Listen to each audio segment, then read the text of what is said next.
आप सबों को जय यीशु। पुनः एक बार बाइबल सीरीज के इस कड़ी में आप सभी का स्वागत है। आज के चर्चा का विषय है नबियों के ग्रंथ से बारूक का ग्रंथ। और इस विषय पर चर्चा करने के लिए हमारे सच संचार स्टूडियो में मौजूद है श्रद्धेय फादर सौरभ बीरो।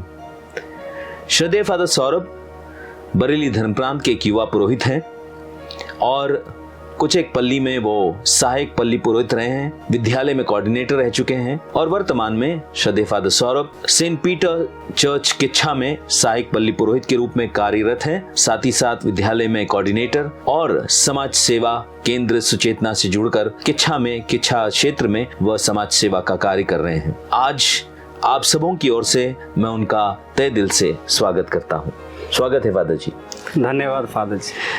तो आज के इस चर्चा को शुरू करते हैं फादर सौरभ। पहला प्रश्न है कि बारूक ये किताब क्या है, क्यों है और इसका बाइबल से यानी पूरे बाइबल से क्या संदर्भ है, क्या रिश्ता है, इसके बारे में थोड़ा समझाइए।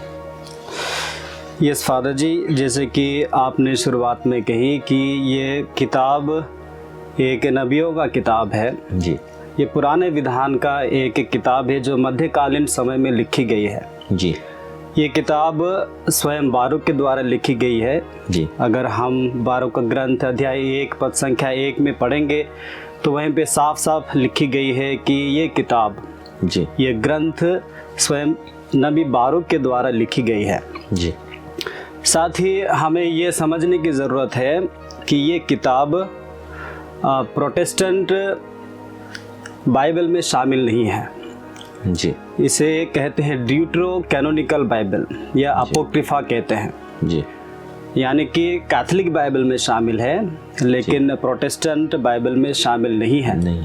वो इसलिए नहीं है क्योंकि वे मानते हैं कि ये किताब, ये ग्रंथ एक अप्रमाणिक किताब है, अपोक्रिफा किताब है जी।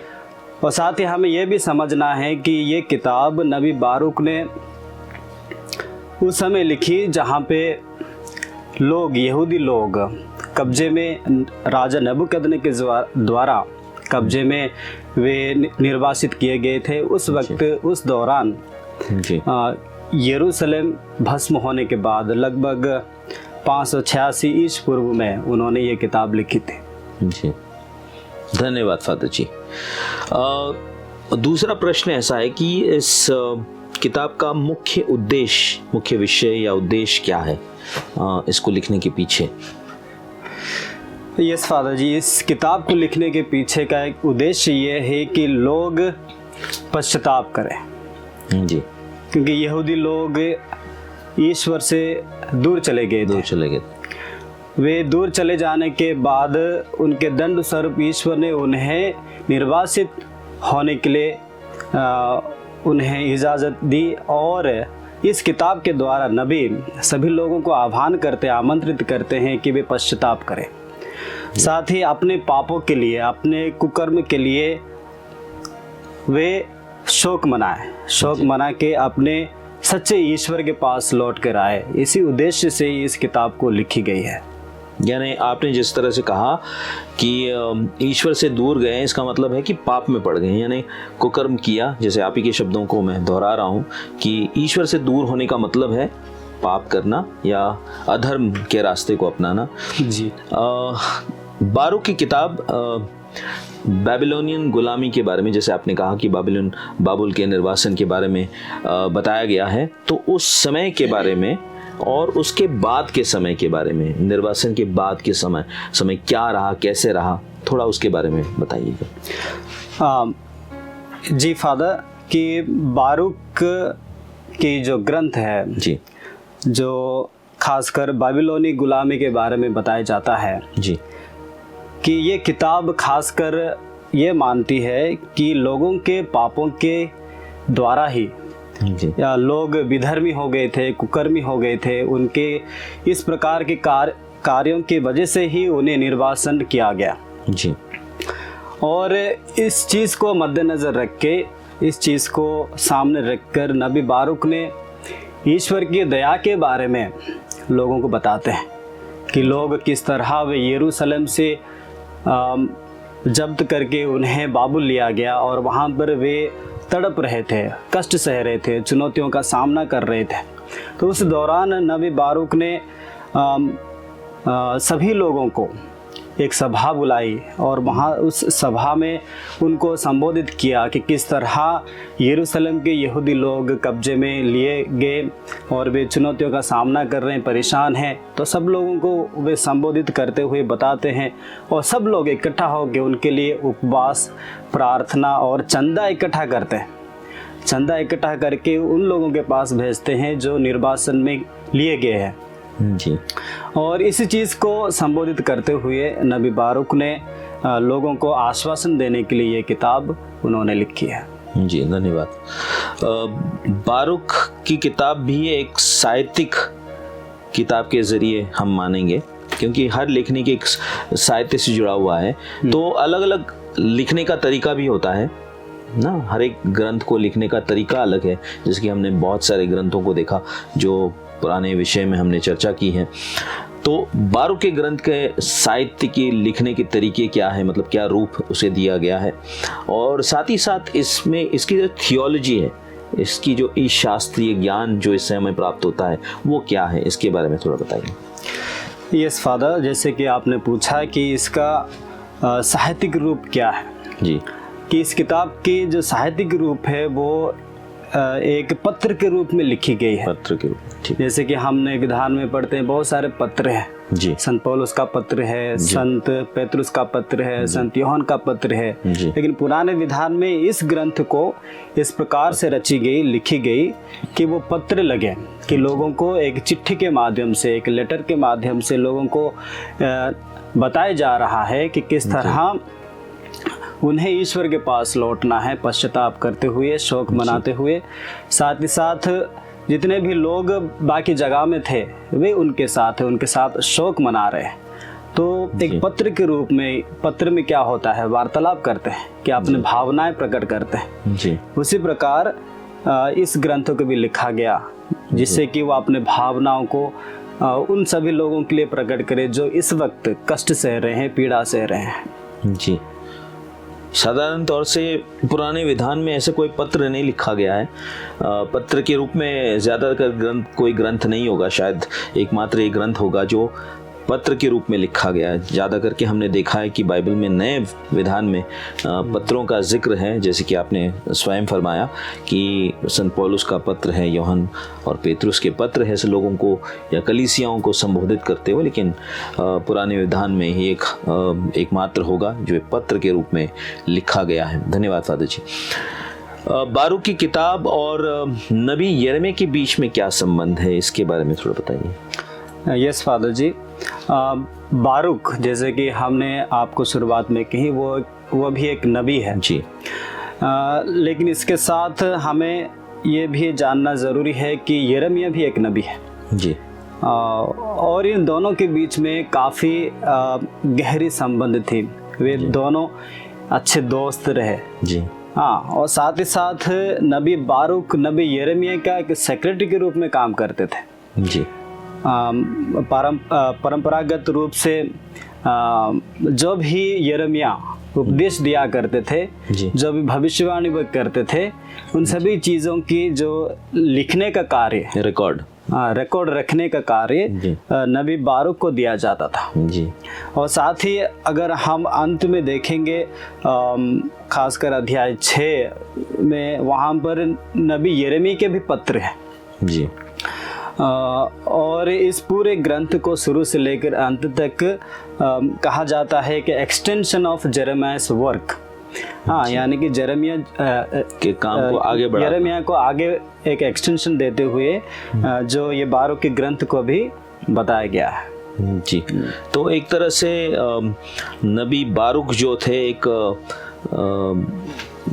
शिष्य थे एक तरह से नबी यिर्मयाह के, एक तरह से हम समझ सकते हैं या कह सकते हैं जी। जिस तरह से आपने कहा कि उनके कार्य को नबी यिर्मयाह के कार्य को बारूक ने आगे बढ़ाया और उनसे बहुत कुछ सीखा भी होगा उन्होंने। बारूक की किताब कैसे विदेश में निर्वासित यहूदी लोगों के बीच में ये मूर्ति पूजा या अन्य चीज़ों के बारे में, इन मुद्दों पर क्या वो बताती है ये ग्रंथ हमें, इसके बारे में बताइए। जी हाँ फादर, इस किताब के आखिरी अध्याय यानी कि छठा अध्याय, इसकी आखिरी अध्याय है, इसमें हम विस्तार रूप से मूर्ति के व्यर्थता के बारे में बताया जाता है जी, और मूर्ति किस प्रकार असमर्थ है लोगों को उद्धार करने में, लोगों को बचाने में। मूर्ति स्वयं अपने आप नहीं बचा सकता तो दूसरों को कैसे वो जीवन दे सकता है जी। तो अध्याय 6 उसका पूरा एक्चुअली अध्याय 6 नबी यिर्मयाह का पत्र है कि वो उसमें बताते हैं कि मूर्ति पूजा और या मूर्तियाँ निष्क्रिय है जी, उसमें कोई जान नहीं है, वे निर्जीव है जी, वे ना दूसरों को न्याय दे सकते हैं ना अन्याय को रोक सकते हैं, वो से एक मिट्टी से बना हुआ एक मूर्ति मात्र है और उनके ऊपर बस चांदी और सोना मढ़ा दिया गया है।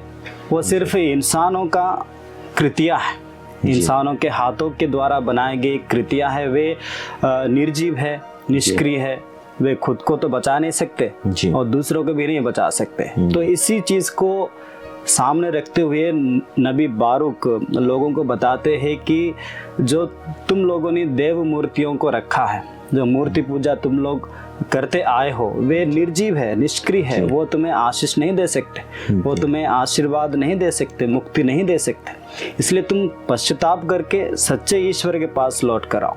तो ये संदेश देने के लिए बारूक ने लोगों को इस ग्रंथ में बताया है जी।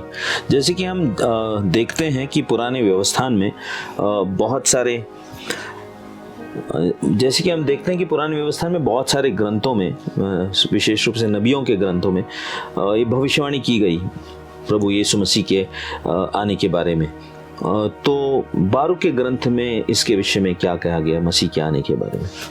जी हाँ फादर, जैसे कि हम पुराने विधान में पढ़ते हैं बहुत सारे नबियों के ग्रंथों में, नबी ईसायाह के ग्रंथ में, यिर्मयाह के ग्रंथ में, एजेकिएल के ग्रंथ में और ऐसे बहुत सारे ग्रंथों में हम लोग प्रभु ये मसीह के आगमन के बारे में जिक्र पाते हैं, कहीं ना कहीं उसके आने के बारे में भविष्यवाणी लोगों ने करी है।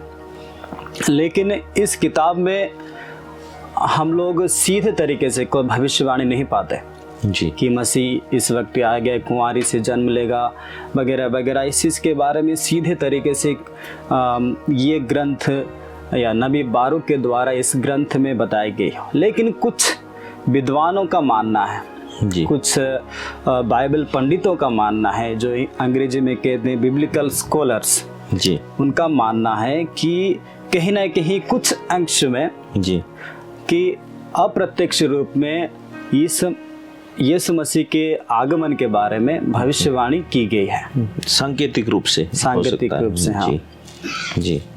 धन्यवाद फादर जी। और इस ग्रंथ में कहीं मूसा से संबंधित कुछ बातें लिखी गई है, तो इसके बारे में आप थोड़ा बताइए।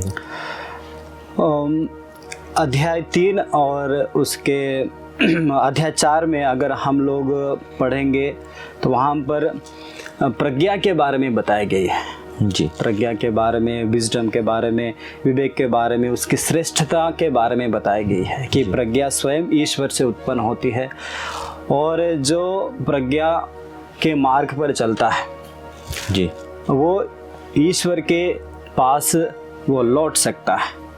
लेकिन ये प्रज्ञा इंसान के पास मूसा के द्वारा भी, मूसा के जो लॉ कहते हैं, जो संहिता, उनके संहिता के द्वारा लोगों के पास आई है।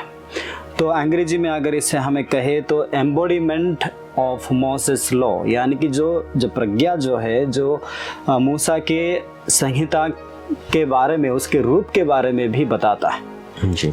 तो इस ग्रंथ में हम नबी मूसा के जो नियम है, संहिता है, उसके बारे में प्रज्ञा किस तरह प्रकट होती है उसके बारे में हम लोग पढ़ते हैं। अगर हम अध्याय 3 पद संख्या उसके 13 में अगर हम लोग पढ़ेंगे, खासकर प्रज्ञा के बारे में कि किस तरह ईश्वर प्रज्ञा के द्वारा, ईश्वर की प्रज्ञा के द्वारा लोग ईश्वर के पास लौट सकते हैं, उसके बारे में बताई गई है। जी, धन्यवाद फादर जी। जैसे कि कुछ बातें आपने जो शुरुआत में कही, उससे प्रतीत होता है कि कुछ ऐतिहासिक घटनाएं घटी थी और जिसके बारे में जिक्र शायद बारूक के ग्रंथ में दिया गया है। तो इसके बारे में थोड़ा विस्तार पूर्वक समझाइए कि कौन सी ऐसी ऐतिहासिक घटनाएं हैं और क्या ये बताती हैं हमें। जी हाँ फादर, वहाँ पर ऐतिहासिक घटनाएं जैसे यहूदी लोग जो यरूशलेम में निवास करते थे जी, उन्हें कब्जा किया गया जी, उन्हें राजा नबूकदनेस्सर और उनके साथी लोग उन्हें कब्जा करके उन्हें एग्जाइल में लिया गया, यानी कि निर्वासन किया गया। और इस घटना को इस बाइबल में बताई गई है, इस ग्रंथ में बताई गई है जी। और इसके संदर्भ में ही इस किताब को रखी गई है कि किस तरह यहूदी समुदाय निर्वासन में ले जाने के बाद संघर्षों का सामना किया, चुनौतियों का सामना किया, किस तरह वे कठिन परिस्थितियों का सामना किया जी। तो इसके संदर्भ में इस किताब को रखी गई है और बताई गई है। जी, धन्यवाद। एक आखिरी सवाल कि ये जो पूरा ग्रंथ है, इसके द्वारा संदेश दिया गया है, कुछ बातें बताई गई है, क्योंकि हर एक ग्रंथ हमें कुछ ना कुछ बताती है, कुछ ना कुछ सिखाती है। इसी उद्देश्य से ग्रंथ लिखा जाता है। तो जिस तरह से आपने अध्ययन किया इस ग्रंथ को, उसके ज़रिए आप क्या बताना चाहते हैं, क्या संदेश हमारे दर्शकों को देना चाहते हैं? जी हाँ फादर, इस ग्रंथ के द्वारा हम सबों के लिए ये संदेश हो सकता है या हम सब के लिए ले जाने के लिए पॉइंट हो सकता है कि हमें विषम परिस्थिति में भी स्थिर बने रहना। जी, अगर इस पूरे ग्रंथ को, इस पूरे किताब को हम सही से पढ़ेंगे तो नबी बारूक ने 3 चीज़ों का बहुत ही महत्व दिया है। जी, वो सबसे पहला चीज़ है वो है पश्चाताप जी, और दूसरा चीज़ है प्रज्ञा जी, और तीसरा चीज़ है कि आपदा के समय या विपत्ति के समय या विकट परिस्थिति में आशाएं बनाए रखना। खुद की आशा को बनाए के किस तरह बना के रखना है, उसके बारे में नबी बारूक ने विस्तार पूर्वक इस किताब में लिखी है।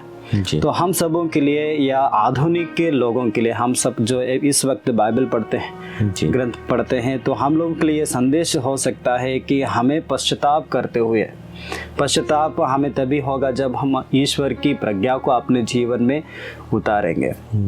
और जब भी हमारे जीवन में चुनौतियाँ आती है, परेशानियाँ आती है, विपत्ति आती है, उस समय हमें धैर्य रखने की ज़रूरत है। विचलित ना होकर हमें आशान्वित तो होना है जी।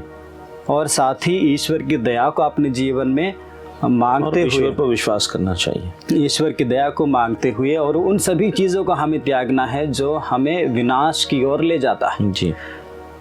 और हमें इस किताब के द्वारा हमें ये बताया जाता है कि किस तरह ईश्वरीय जीवन जी को हमें अपने जीवन में उतारना है और लोगों को भी जीते हुए प्रेरित करना है जी। तो ये संदेश इस किताब के द्वारा हमें मिलती है जी। धन्यवाद फादर सौरभ इस पूरी चर्चा के लिए।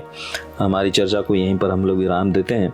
सो हमारे सभी दर्शकों की ओर से मैं आपको तहे दिल से धन्यवाद देता हूं कि आप यहाँ पर आएँ और बारूक के इस ग्रंथ को हमें सरल तरीके से समझाया। और मैं उम्मीद करता हूं कि आपके इस चर्चा को सुनने के बाद हमारे दर्शकों को ये सुविधा होगी, आसानी होगी इस ग्रंथ को समझने के लिए, और इसको पढ़कर वो लाभान्वित होंगे, आनंदित होंगे। तो प्यारे दर्शकों, जिस तरह से हमने देखा और सुना फादर सौरभ को कि बड़े सुंदर तरीके से, सरल तरीके से उन्होंने हमें बारूक नबी के इस ग्रंथ को समझाया। ये एक पत्र जैसे उन्होंने कहा लिखी गई थी लोगों को संबोधित करते हुए, और 3 बातें उन्होंने बताई कि पश्चाताप और प्रज्ञा के बारे में और आशान्वित रहकर स्थिर रहना हर परिस्थिति में। तो हम लोग ये बातें सीखते हैं इसमें से, और मैं उम्मीद करता हूँ कि आप लोग सीखे होंगे और इस ग्रंथ को पढ़ेंगे, इस ग्रंथ के बारे में चर्चा करेंगे, दूसरों तक भी इसको पहुँचाएंगे और विशेष करके हमारे इस चैनल को भी दूसरों के साथ बांटेंगे आप। तो इस चर्चा को यहीं विराम देते हैं। अगली कड़ी में हम एक नए ग्रंथ को लेकर आपके सामने प्रस्तुत होंगे। तब तक के लिए आज्ञा दीजिएगा। जय यीशु।